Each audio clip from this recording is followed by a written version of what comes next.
L'Amérique, c'est l'un des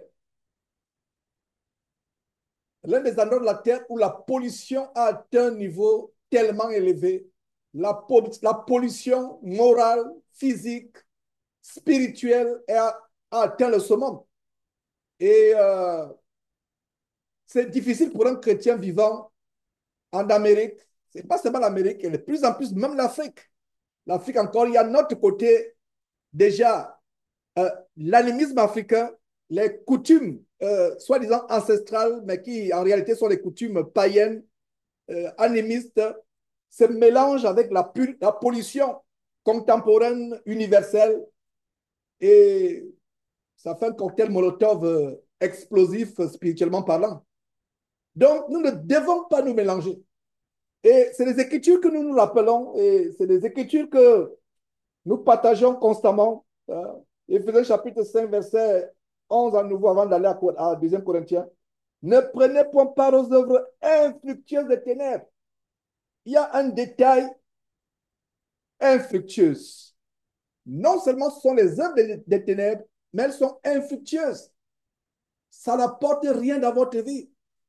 Passez le temps à longueur de journée sur Internet en train de regarder les pollutions. Ça apporte quoi? Si ce n'est que de vous détruire, de vous polluer, euh, de vous transformer en un boulevard ou un aéroport de décollage et d'atterrissage de démons. Ça ne vous apporte rien, rien de positif. En quoi passer la journée, vous jeunes, en regardant les choses impures à la télévision ou sur TikTok, ça vous apporte quoi? Est-ce un moyen pour vous de trouver un boulot, de gagner votre vie plus tard, de fonder une famille? Pas du tout. Qu'est-ce que ça vous apporte?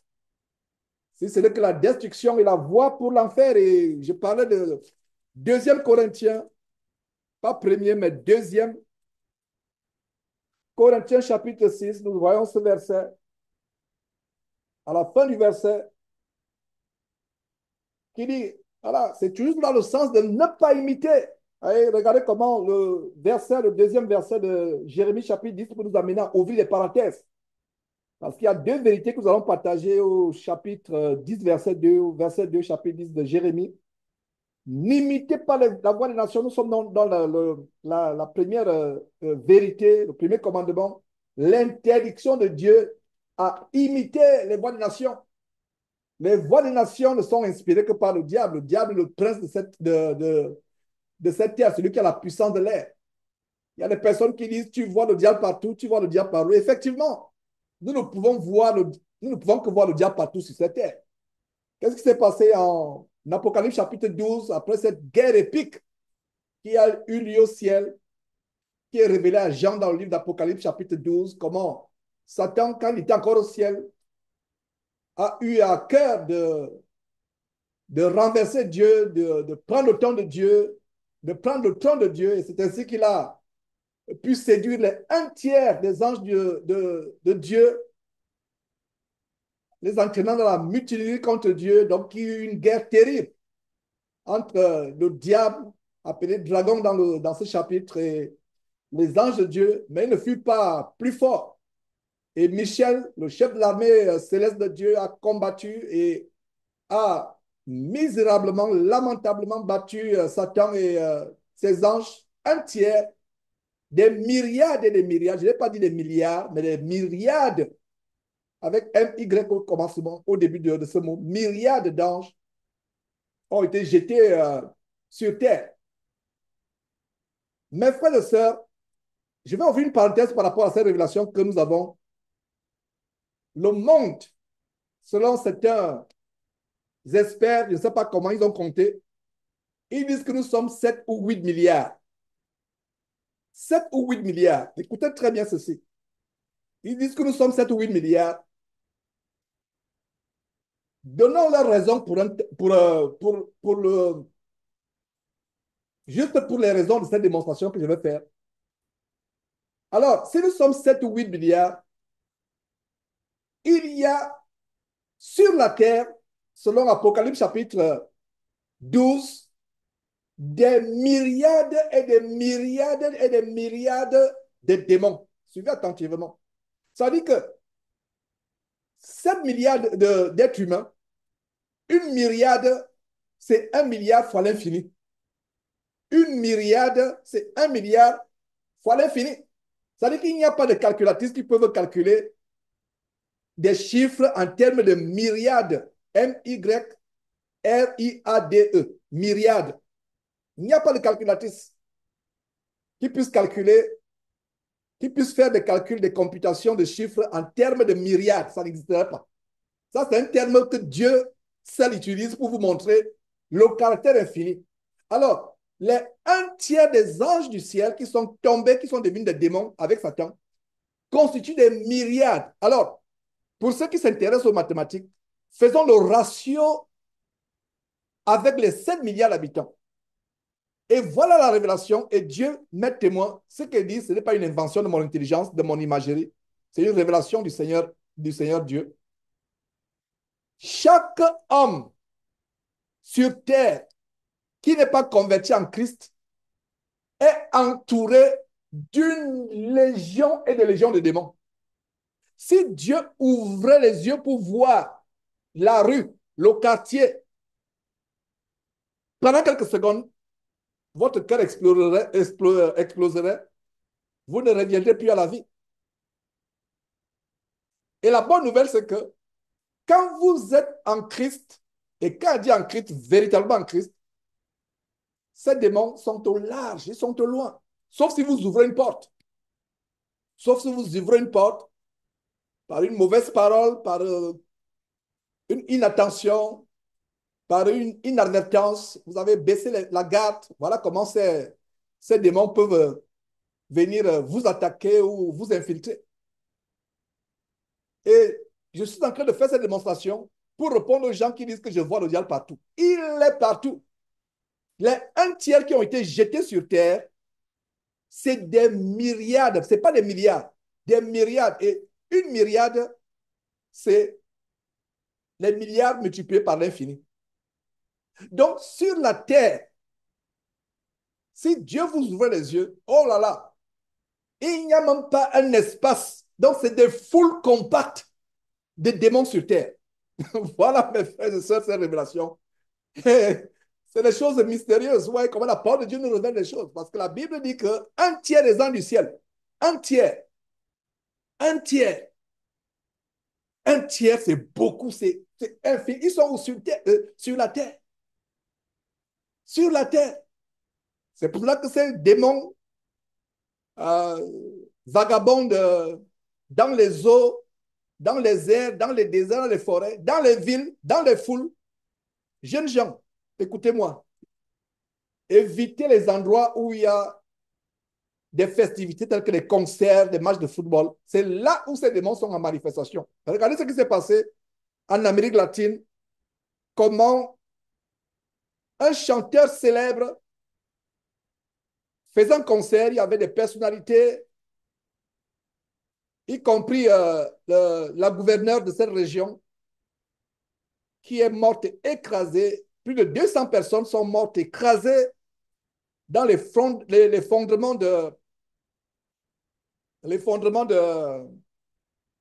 du plafond de la boîte de nuit. Vous pensez que c'est par hasard? Jeunes gens, évitez les endroits où il y a beaucoup de monde. C'est là, c'est l'endroit de prédilection des démons.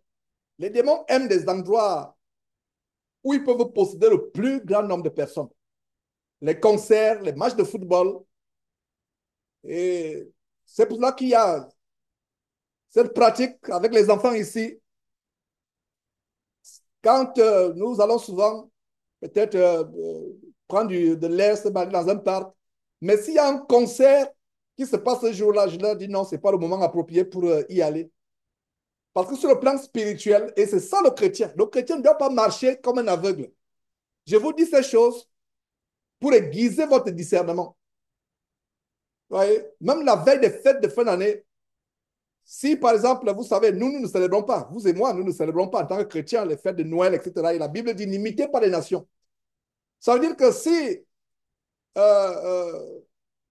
vous êtes à la veille des fêtes, par exemple, un mois, je suggérerais même que vous fassiez vos courses un mois à l'avance et qu'on sorte peu Parce que les endroits, les magasins, les marchés, les- les- tous les endroits où il y a des attroupements, il faut faire très, très attention. Maintenant, si c'est pour aller au travail, pour faire des courses, OK. Maintenant, aller dans un endroit parce qu'il y a un concert. Un concert, il y a un grand match de football, il y a un grand match de basketball.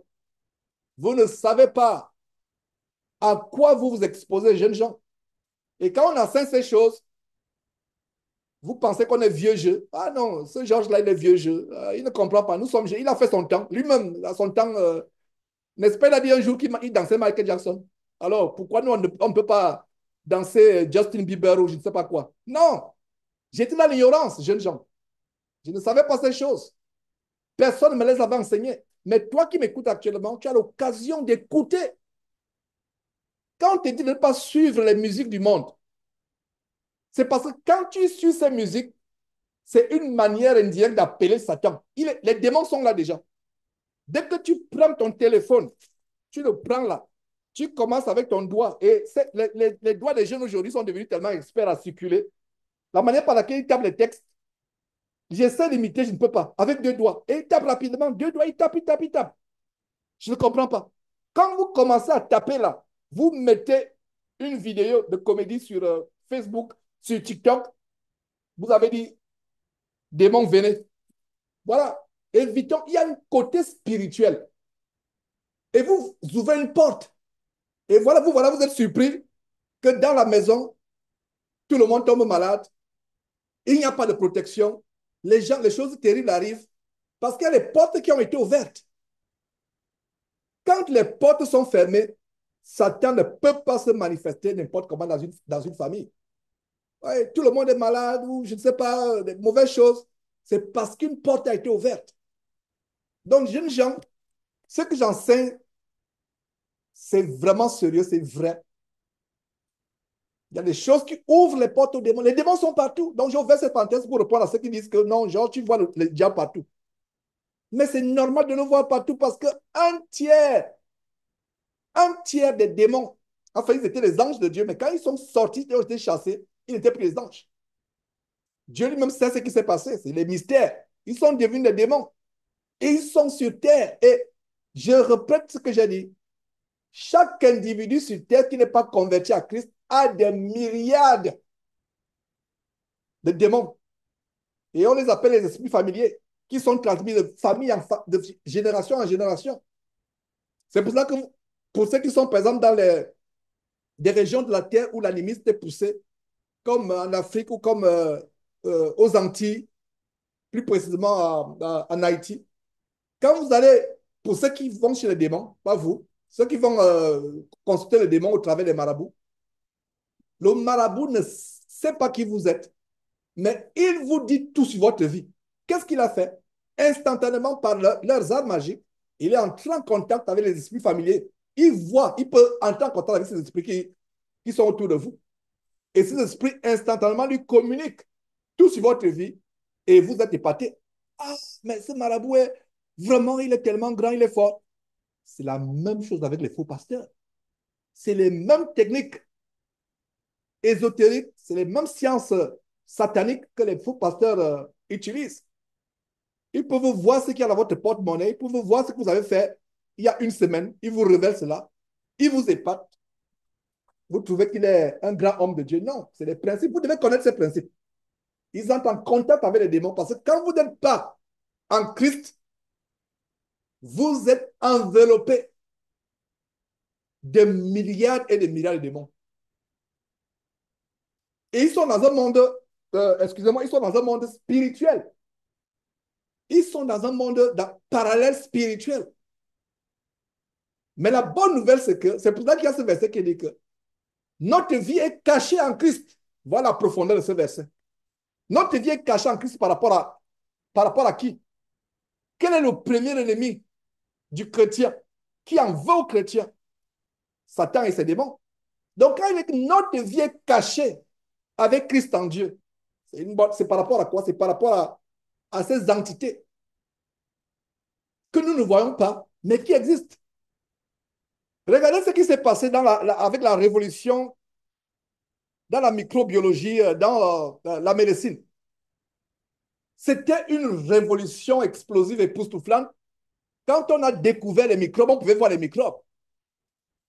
Et c'est ça sur le plan spirituel. Ce n'est pas parce que vous ne voyez pas les microbes qui n'existent pas. Il n'y a pas meilleur exemple pour vous expliquer le domaine satanique. Les microbes existent. Quelqu'un va dire, ah, je ne me soucie pas du Covid, je ne me soucie pas des microbes, je ne les vois pas, donc ils n'existent pas. Je peux être sale, etc.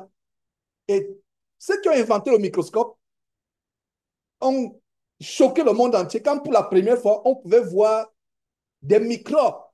Et laissez-moi vous dire, mes frères et sœurs, que les microbes ont des formes tellement monstrueuses. Et deux microbes n'ont pas une même forme. Deux microbes, la même nature, ils ont le même nom. Mais chacun a sa tête, chacun a ses formes. Quand on a grandi, vous avez les entités démoniaques. Le monde est un mystère. La science ne fait qu'effleurer les mystères du monde spirituel. Donc, vous ne pouvez pas dire non, pour moi, je ne me soucie pas des microbes parce que je ne les vois pas. Qui peut le dire? Personne ne peut dire qu'il ne se soucie pas des microbes parce qu'il ne le voit pas, n'est-ce pas? On prend soin de se laver les mains avant de manger. On se lave après une journée parce que cette transpiration, si on n'en prend pas soin, peut développer une infestation bactérienne. On ne voit pas les bactéries, on ne voit pas les microbes, mais on sait qu'ils sont là. Nous, les êtres humains, y compris les chrétiens, nous sommes trop regardants, trop discernants par rapport aux choses physiques, mais nous ne sommes pas par rapport aux choses spirituelles. Les démons sont là comme exactement les microbes. Les microbes sont partout. C'est facile d'avoir les microbes que d'avoir un endroit stérilisé. C'est plus facile d'avoir des microbes que d'avoir un endroit stérilisé. Lavez votre maison matin, midi, soir. Cirez le sol. Lavez les murs. Il y aura sur les microbes. Il y aura, même les hôpitaux ont toujours les microbes. Les salles d'opération dans les hôpitaux ont toujours les microbes. Il y a quelques frères et sœurs médecins qui sont avec nous actuellement. Frère, si je manque, si je dis le contraire, écrivez-moi à la fin. On ne peut pas stériliser un endroit à 100%. On essaie de repousser. Faisons le parallélisme sur le plan spirituel. C'est la même chose. Voyez les démons comme étant les microbes qu'on ne voit pas à l'œil nu, mais qui existent. Il faut des appareils pour pouvoir les voir. Et sur le plan spirituel, il faut le discernement. Ce n'est pas le discernement qu'on peut les voir. Pas les voir littéralement parlant, non, mais par le discernement. Je vous ai toujours dit, mes frères et sœurs, que si nous, chrétiens, avions le pouvoir sur cette terre, ce que je suis en train de développer aurait fait l'objet d'une semaine de cours. Voilà les sciences de Dieu. La science qu'on vous apprend, la révolution, comme je parlais sur le plan scientifique, avec la découverte des microscopes, etc., ce n'est que le reflet du monde spirituel. Le monde ne se limite pas à ce qu'on voit. Le monde se limite pas à ce qu'on voit. Et je vous dis une chose, il y a des microbes qu'aucun appareil ne va découvrir. Les microscopes ne découvrent pas tous les microbes. Il y a des choses que Dieu a réservées pour lui-même, que Dieu cachera aux hommes pour... Ce monde... Oh là, non, je vous assure que j'espère que nous sommes ensemble, que vous comprenez ce que je vais vous expliquer. J'espère que certains ne sont pas perdus. J'espère que certains ne sont pas perdus. Parce que quand Dieu vous ouvre l'intelligence par rapport au mystère de ce monde, vous êtes rempli de crainte. Vous dites, oh, donc je connais un tel Dieu. Je connais un tel Dieu. Quel mystère. Donc, n'oubliez pas le parallélisme. J'ai du mal à fermer cette parenthèse parce que vraiment, je vous assure que c'est des choses tellement grandes sur les mystères de ce monde. Mais je ferme la parenthèse à savoir que vous ne pouvez pas douter de l'existence des microbes parce que vous ne les voyez pas. Nous savons qu'ils sont là. Les maladies sexuellement transmissibles, on ne les voit pas. Mais chaque jeune sait que s'il ne prend pas au sérieux ses conseils, il pourra choper le sida, il pourra choper une maladie vénérienne. On ne voit pas ces virus, on ne voit pas ces microbes, mais ils sont là. C'est la même chose sur le plan spirituel. Les démons, vous ne pouvez pas les voir. Vous pouvez discerner leur présence. Dieu peut vous révéler que non, il faut vous lever la nuit pour prier parce qu'il y a une attaque contre la maison. Vous vous levez, vous commencez à prier. Vous ne pouvez pas les voir. Sauf si Dieu vous ouvre les yeux et ça n'arrive pas tout le temps. Il y a des situations où Dieu vous êtes dans un démon. C'est même pas un sommeil, mais Dieu vous montre la vision d'un démon et je vous assure que c'est les créatures hideuses. Exactement comme les microbes. Le monde n'est pas. Ce que nous voyons, c'est l'ombre de la réalité. Le vrai monde est celui qui est invisible. Prenons l'exemple du monde des microbes, qu'on ne peut pas voir à l'œil nu. L'homme, dans sa prétention, pense qu'il est limité par ce qu'il peut voir, par ce qu'il peut sentir, par ce qu'il peut toucher, par ce qu'il peut entendre. Non. Est-ce que vous savez même que par rapport à entendre, il y a des sons dans le domaine spirituel que l'oreille humaine ne peut pas entendre. Il y a des musiques dans le domaine spirituel que l'oreille ne peut pas entendre. C'est pour cela que les musiciens comme au Congo et autres font des pactes avec les démons des eaux pour avoir des compositions musicales. Je vous assure que pour quelqu'un qui avait une oreille musicale, Dieu m'en a quand même un peu... Bon, Dieu m'a délivré, mais quand je suis... Il y a des, quand, par exemple, à la radio, je conduis, par exemple, je ferme rapidement parce que je n'ai pas envie d'être ébranlé.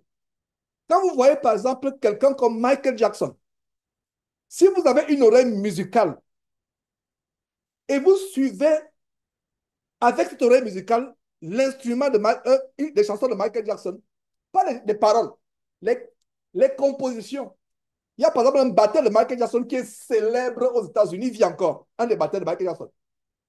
Avant qu'il soit convaincu, quand ce monsieur joue la batterie, c'est pas Dieu qui l'a inspiré. Parce que Dieu n'inspire pas quelqu'un pour des choses mondaines. C'est le diable qui l'a inspiré. Donc, il y a même des sons que l'oreille humaine ne peut pas écouter. Continuons, mes frères et sœurs. Tout ce que je peux vous dire, c'est que ce n'est pas parce que vous ne voyez pas les démons qui n'existent pas. Et là, j'ai ouvert la parenthèse par rapport à nos jeunes, nos enfants, etc. Parce que les enfants, nos enfants, aujourd'hui, je vais dire la génération générale d'aujourd'hui, ils pensent qu'ils sont intelligents, ils pensent que... Non, il faut qu'ils comprennent que l'intelligence véritablement vient de Dieu. Et si tous les jeunes écoutaient les enseignements comme ceci, je vous assure que quand le professeur est en train d'enseigner, il croise les mains, regarde le professeur. À un moment, il se rend compte que le professeur ne maîtrise même pas ce qu'il enseigne. Il y a plus profond que ça. Il y a plus profond. Ouais. Donc, nous sommes, j'espère que vous n'êtes pas perdus. Nous sommes en train de voir comment Dieu nous interdit d'imiter la voix des nations. Donc, on a vu Éphésiens chapitre, on avait une parenthèse avec Éphésiens chapitre 5, verset 11 qui dit ne prenez pas aux œuvres infructueuses des ténèbres, mais plutôt condamnez-les. Maintenant, nous poursuivons avec cette parenthèse qui est fermée après avoir lu 2 Corinthiens chapitre 6, verset 14. Ne vous mettez pas avec les infidèles sous un joug étranger, car quel rapport y a-t-il entre la justice et l'iniquité? Ou qu'y a-t-il de commun entre la lumière et les ténèbres?